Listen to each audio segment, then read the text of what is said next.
Welcome to MathQuens channel. Today we are going to see CBSE Class 10th Maths Chapter 1, Exercise 1.3, Question number 1. Prove that root 5 is irrational. So to prove root 5 is irrational, first you assume, okay? Assume root 5 is rational. Okay, so to prove root 5 is irrational, you assume to the contrary that root 5 is rational.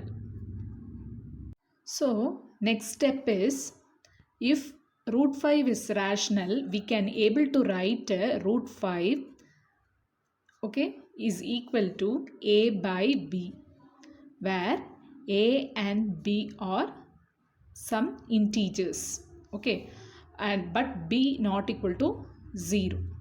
Okay, so root 5 equal to a by b. If a and b have common factors, okay, suppose they are having any common factors, you divide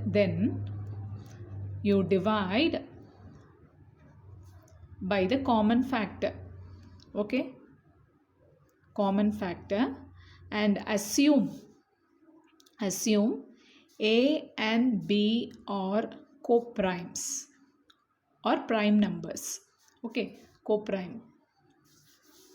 Okay, so what is our second step? Root 5 I can able to write as a by b, where a and b are integers, b not equal to 0. If a and b have any common factors, then you divide by the common factor and assume a and b are co-primes, prime numbers. So a and b are now co-primes.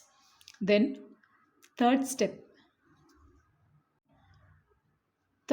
is you take b to the left hand side. Okay, so you take b, therefore I can write b into root 5 equal to a. Okay, so you take b to the other side. So b root 5 equal to a.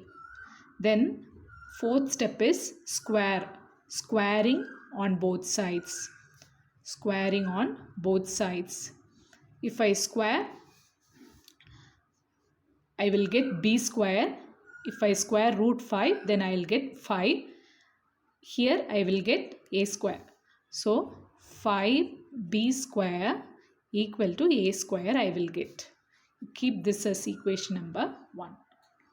Okay, squaring on both sides, I will get 5b square equal to a square. So next step is, here therefore this a square is divisible by 5. Then by theorem 1.3, a is also divisible by 5. Okay, here therefore a square is divisible by 5. Then by theorem 1.3, a is also divisible by 5. Okay, so what is theorem 1.3? Theorem 1.3 is, if a square is divisible by any positive integer, then the same a is also divisible by the positive integer. Okay, so this is theorem 1.3. So by theorem 1.3, we can say a is also divisible by 5. So you can write, you can assume another integer c, that is a by 5. Okay, or we can write a equal to 5c.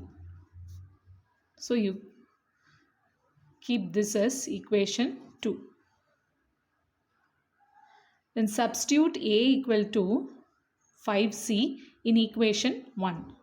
So you will get, so substitute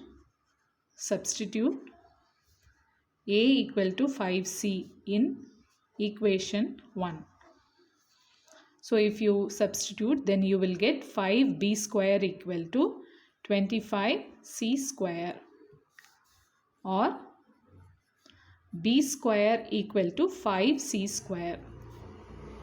So you keep b square equal to 5c square as equation number 3. Okay. So now b square is divisible by 5, or b is also divisible by 5 by theorem 1.3. Therefore, for some positive integer d, I can write b by 5, or I can write b equal to 5d. Okay, you keep this as equation 4. So if you see 2 and equation 2 and equation 4, a equal to 5c, b is equal to 5d. Okay, so a and b are having 5 as a common factor. Okay, but our assumptions that a and b are co-primes or prime numbers, no common factor other than 1. Therefore, this contradicts. Okay, so equation 2 and equation 4 have common. So from equation 4, a and b have common factor 5. Okay, so this contradicts the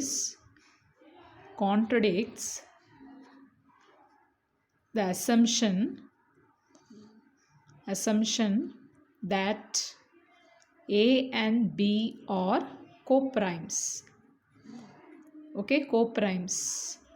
Therefore, this contradiction arises because of our incorrect assumption that root 5 is rational. Okay, our incorrect assumption. What is our incorrect assumption? Root 5 is rational. Therefore, root 5 is irrational. Okay, so what is the last point? The last point is this contradiction. Okay, this contradiction has arisen because of the incorrect assumption